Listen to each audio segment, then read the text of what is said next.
As the leaves fall and the temperatures drop, your furnace quietly becomes the MVP of your home. But if you wait until it's freezing outside to check on it, you're already too late. Here are a few key steps to get your furnace ready before winter hits. Replace or clean the filter. Your furnace filter should be changed every 1 to 3 months depending on your household, pets, allergies, etc. A clean filter improves airflow, helps your system run efficiently, and even improves your air quality. Test the thermostat.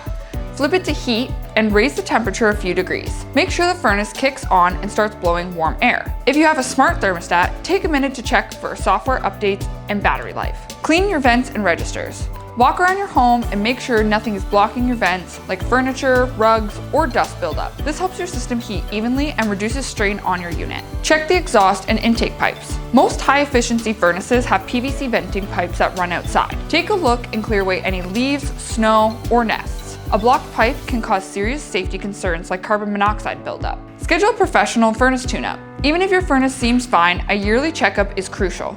A certified technician will clean internal components, inspect heat exchangers, and make sure everything is running safely. This not only helps avoid surprise repairs, but may also keep your warranty valid. Want to book your fall tune-up? Affordable Comfort's licensed technicians are here to help. Call us today and head into winter with peace of mind.